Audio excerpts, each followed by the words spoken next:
everyone fine. BJP ಅವಧಿಯ ಅಕ್ರಮಗಳ ಬಗ್ಗೆ ಹಗರಣಗಳ ವಿರುದ್ಧ ಸಿದ್ದರಾಮಯ್ಯ ಸಮರ ಸಾರಿದಂತೆ ಕಾಣಿಸ್ತಾ ಇದೆ.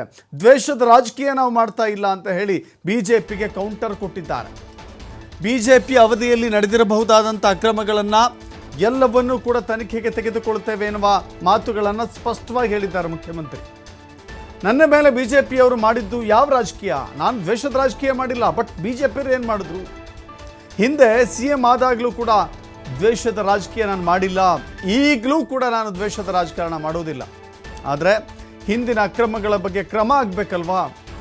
ಗೃಹ ಸಚಿವರ ನೇತೃತ್ವದಲ್ಲಿ ಕ್ಯಾಬಿನೆಟ್ ಸಬ್ ಕಮಿಟಿ ರಚಿಸಲಾಗಿದೆ. ಸಚಿವ ಸಂಪುಟದ ಉಪಸಮಿತಿಯನ್ನು ರಚಿಸಲಾಗಿದೆ. ಹಿಂದಿನ ಸರ್ಕಾರದ 21 ಹಗರಣಗಳ ಬಗ್ಗೆ ತನಿಖೆ ಆಗಬೇಕಾಗಿದೆ. ಕೋವಿಡ್ ಬಿಟ್ಕಾಯಿನ್ ವರದಿಯನ್ನು ಕೂಡ ಕೊಟ್ಟಿದ್ದಾರೆ. ಯಾವ ಕೇಸ್ ಯಾವ ಹಂತದಲ್ಲಿದೆ ಅನ್ನೋದನ್ನು ನಾವು ನೋಡ್ತೇವೆ ಅಂತ ಸಿದ್ದರಾಮಯ್ಯ ಹೇಳಿದ್ದಾರೆ. ಮಾಡಿದ್ದೀವಿ under the chairmanship of home minister. ಕಾರಣ ಯಾಕಪ್ಪ ಅಂತಂದರೆ, ನಾನು ಉತ್ತರ ಕೊಡುವಾಗ ಹಿಂದಿನ ಸರ್ಕಾರದಲ್ಲಿ ಮಾಡಿದಂಥ ಹಗರಣಗಳು ಸುಮಾರು 21ಕ್ಕೂ ಹೆಚ್ಚು ಹಗರಣಗಳನ್ನು ಪ್ರಸ್ತಾಪ ಮಾಡಿದ್ವಿ. ಅವೆಲ್ಲಕ್ಕೂ ಕೂಡ ತ್ವರಿತವಾಗಿ ಚಾಲನೆ ಕೊಡಲಿಕ್ಕೆ ಮತ್ತು ಏನು ಮಾಡಬೇಕು ಅಂತ ಸರ್ಕಾರಕ್ಕೆ ಸಲಹೆ ಕೊಡಲಿಕ್ಕೆ, ಕ್ಯಾಬಿನೆಟ್ಗೆ ಸಲಹೆ ಕೊಡಲಿಕ್ಕೆ ಎಲ್ಲಕ್ಕೂ ಮಾಡಿಲ್ಲ. ಈಗ ತನಿಖೆ ಆಯೋಗ ಮಾಡಿರೋದು recruitment, sub inspector recruitment 40% COVID-19 ಮಾಡಿರೋದು. ಸೊ ಬಿಟ್ಕಾಯಿನ್ ಅದು ಮಾಡಿದ್ವಿ. ಇನ್ನೂ ಪ್ರಿಲಿಮಿನರಿ ವರದಿ ಕೊಟ್ಟಿದ್ದಾರೆ ಕೋವಿಡ್-19. ಅದಕ್ಕೆ ಒಂದು ಅಧಿಕಾರಿಗಳ ಸಮಿತಿ ಮಾಡಿದ್ದೀವಿ. ಅವರು ಏನು ಮಾಡಬೇಕು ಅಂತ ಶಿಫಾರಸ್ ಮಾಡಿ ಕ್ಯಾಬಿನೆಟ್ ಕೊಡ್ತಾರೆ. ಅದಾದಮೇಲೆ ಕ್ಯಾಬಿನೆಟ್ ಸಬ್ ಕಮಿಟಿ ಮಾಡಿದ್ದೀವಿ under the chairmanship of home minister. ಕಾರಣ ಯಾಕಪ್ಪ ಅಂತಂದರೆ, ನಾನು ಉತ್ತರ ಕೊಡುವಾಗ ಹಿಂದಿನ ಸರ್ಕಾರದಲ್ಲಿ ಮಾಡಿದಂಥ ಹಗರಣಗಳು ಸುಮಾರು 21ಕ್ಕೂ ಹೆಚ್ಚು ಹಗರಣಗಳನ್ನು ಪ್ರಸ್ತಾಪ ಮಾಡಿದ್ವಿ. ಅವೆಲ್ಲಕ್ಕೂ ಕೂಡ ತ್ವರಿತವಾಗಿ ಚಾಲನೆ ಕೊಡಲಿಕ್ಕೆ ಮತ್ತು ಏನು ಮಾಡಬೇಕು ಅಂತ ಸರ್ಕಾರಕ್ಕೆ ಸಲಹೆ ಕೊಡಲಿಕ್ಕೆ, ಕ್ಯಾಬಿನೆಟ್ಗೆ ಸಲಹೆ ಕೊಡಲಿಕ್ಕೆ ಎಲ್ಲಕ್ಕೂ ಮಾಡಿಲ್ಲ. ಈಗ ತನಿಖೆ ಆಯೋಗ ಮಾಡಿರೋದು recruitment, sub inspector recruitment 40% COVID-19. ಮುಖ್ಯಮಂತ್ರಿಗಳು ಹೇಳ್ತಾ ಇದ್ದಾರೆ, ಬಿಜೆಪಿ ಅವಧಿಯ ಅಕ್ರಮಗಳನ್ನು ತನಿಖೆ ಕೊಡ್ತಾ ಇದ್ದೇವೆ. ಇದು ದ್ವೇಷದ ರಾಜಕಾರಣ ಅಲ್ಲ, ಬದಲಾಗಿ ಹಿಂದೆ ನಡೆದಿರುವಂಥ ಅಕ್ರಮಗಳಿಗೆ ಶಿಕ್ಷೆ ಆಗಬೇಕಲ್ವಾ ಅಂತ ಹೇಳಿದ್ದಾರೆ. ನೋಡಿ, ಕೆಲವಷ್ಟು ಪಟ್ಟಿಗಳನ್ನು ಕೂಡ ನಾವು ನೋಡಬೇಕಾಗಿದೆ. ಬಿಜೆಪಿ ಅವಧಿಯಲ್ಲಿ ನಡೆದಿದ್ದಂಥ ಅಕ್ರಮಗಳ್ಯಾವ್ಯಾವು ಅಂತ. ಯಡಿಯೂರಪ್ಪ ವಿರುದ್ಧ ಗ್ರಾಮೀಣ ಸಚಿವರಾಗಿದ್ದಾಗ ಈಶ್ವರಪ್ಪನವರು ರಾಜ್ಯಪಾಲರಿಗೆ ದೂರು ಕೊಟ್ಟಿದ್ದರು. ಇನ್ನು ಬಿಜೆಪಿ ಸಚಿವರ ಅಬಕಾರಿ ಹಗರಣದ ವಿರುದ್ಧ ರಾಜ್ಯಪಾಲರಿಗೆ ಪತ್ರ ಬರೆದಿದ್ದು 2019ರಿಂದ 21ರವರೆಗೆ. ಇನ್ನು KKRDB 2019-20ರಿಂದ ಏಪ್ರಿಲ್ 23ರವರೆಗೆ.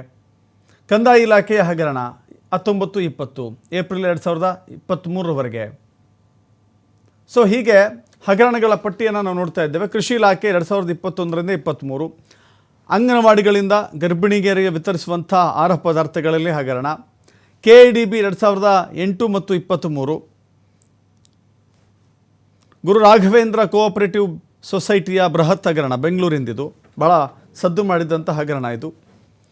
APMC ಹಗರಣ, ಭೋವಿ ಅಭಿವೃದ್ಧಿ ನಿಗಮದ ಹಗರಣ 2021 ಮತ್ತು 22ರ ಸಾಲಿನಲ್ಲಿ ನಡೆದಿರಬಹುದಾದಂಥ ಅಕ್ರಮಗಳಿವೆಲ್ಲವೂ ಕೂಡ ನಡೆದಿದೆ. ಈ ಅಕ್ರಮಗಳೆಲ್ಲವೂ ಕೂಡ ಬಹಳ ದೊಡ್ಡ ಮಟ್ಟದಲ್ಲಿ ಸದ್ದು ಮಾಡಿತ್ತು. ದೇವರಾಜ್ ಅರಸು ಟ್ರಕ್ ಟರ್ಮಿನಲ್ ನಿರ್ಮಾಣ ವಿಚಾರ, ಇನ್ನು ಗಂಗಾ ಕಲ್ಯಾಣ ಯೋಜನೆಯಲ್ಲೂ ಕೂಡ ಅಕ್ರಮ ನಡೆದಿರುವಂಥ ವಿಚಾರ.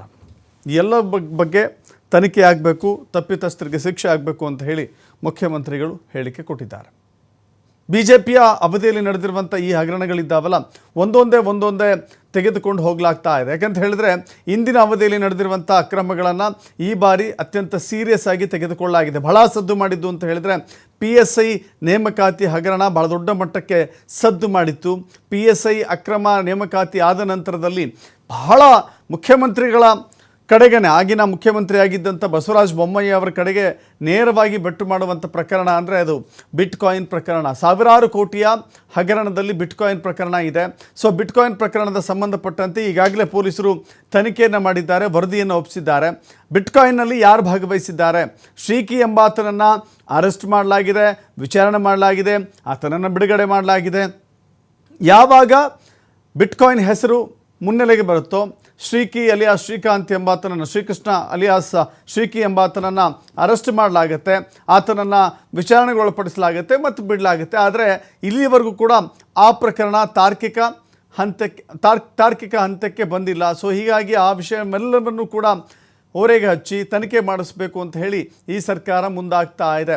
ಇದರಲ್ಲಿ APMC ವಿಚಾರವೂ ಕೂಡ ಇದೆ. APMC ವಿಚಾರಕ್ಕೆ ಸಂಬಂಧಪಟ್ಟಂತೆ ನಡೆದಿರುವಂತಹ ಹಗರಣ, ದೇವರಾಜ್ ಅರಸು ಟ್ರಕ್ ಟರ್ಮಿನಲ್ ನಿರ್ಮಾಣ, ಒಂದೇ ಒಂದು ಟ್ರಕ್ ಟರ್ಮಿನಲ್ ನಿರ್ಮಾಣ ಮಾಡಿದೆ ಕೋಟ್ಯಂತರ ರೂಪಾಯಿಗಳನ್ನು ಲೂಟಿ ಮಾಡಿರುವಂಥ ಪ್ರಕರಣ ಇದು.